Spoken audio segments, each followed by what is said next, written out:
কুমিল্লার মুরাদনগর উপজেলা ও বাঙ্গরা বাজার থানার হাটগুলোতে চাহিদার শীর্ষে মাঝারি গরু। এনএইচ মিডিয়া, সত্য প্রকাশে আমরা। কুমিল্লার মুরাদনগর উপজেলা ও বাঙ্গরা বাজার থানার হাটগুলোতে চাহিদার শীর্ষে মাঝারি গরু। পবিত্র ঈদুল আজহা উপলক্ষে হাটগুলোতে জমে উঠেছে পশুর বেচাকেনা। প্রতিবারের মতো এবারও চাহিদা বেশি ছোট ও মাঝারি আকারের গরুর। পিছিয়ে নেই ছাগল ও ভেড়া। তবে এবার দাম নিয়ে ক্রেতাদের অভিযোগ রয়েছে। গরু বিক্রি হচ্ছে সর্বনিম্ন 1 লাখ টাকায়, আর মাঝারি আকারের গরু বিক্রি হচ্ছে 1.5 লাখ টাকায়। ছাগলও সর্বনিম্ন 10,000-এর নিচে বিক্রি হচ্ছে না। মাঝারি আকারের ছাগল বিক্রি হচ্ছে 15,000 টাকায়। বিক্রেতারা বলছেন, হাটে মাঝারি আকারের গরু সবচেয়ে বেশি বিক্রি হচ্ছে। অনেক ক্রেতা দাম শুনে চলে যাচ্ছেন, তারা দাম বলতে চাচ্ছেন না। শুক্রবার 14 জুন কুমিল্লার মুরাদনগর উপজেলা বাঙ্গরা বাজার থানা সদর বাঙ্গরা উমালোচন উচ্চ বিদ্যালয় মাঠে গরুর হাটে গিয়ে দেখা যায়, মাঝারি আকৃতির গরু 1 লাখ থেকে 1.5 লাখে বিক্রি হচ্ছে। এসব গরুর চাহিদাও বেশ।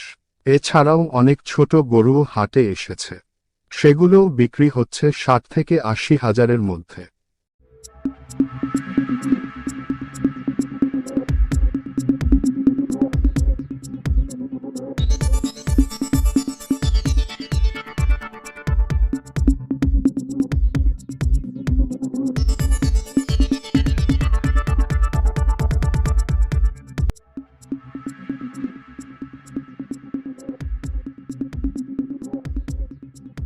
কুমিল্লা জেলা প্রশাসনের তথ্য অনুযায়ী এবার স্থায়ী ও অস্থায়ী মিলে অন্তত 490টি কোরবানির পশুর হাটও ইজারা দেওয়া হয়েছে।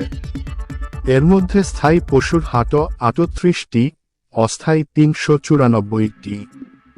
সবচেয়ে বেশি পশুর হাটও বসেছে মুরাদনগর ও বরুড়া উপজেলায়, 41টি করে। এছাড়া 14 গ্রামে বসবে 36টি। অনলাইনেও চলছে পশু বেচা কেনা। জেলা প্রাণিসম্পদ অধিদপ্তরের তথ্য অনুযায়ী জেলায় এবার 2,79,120টি পশু কোরবানির চাহিদা রয়েছে।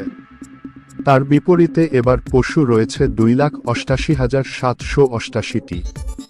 কুমিল্লার জেলা প্রশাসক খন্দকার মুশফিকুর রহমান বলেন, আমরা প্রতিটি হাটও তদারকি করছি যাতে কোনো বিশৃঙ্খলা না হয়। আমরা খেয়াল রাখছি হাসিল নিয়ে যাতে কোনো সমস্যা না হয়, তাই আমরা প্রকাশ্যে হাসিল আদায়ের নির্দেশ দিয়েছি।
NH media, Nazmul Hasan Masum.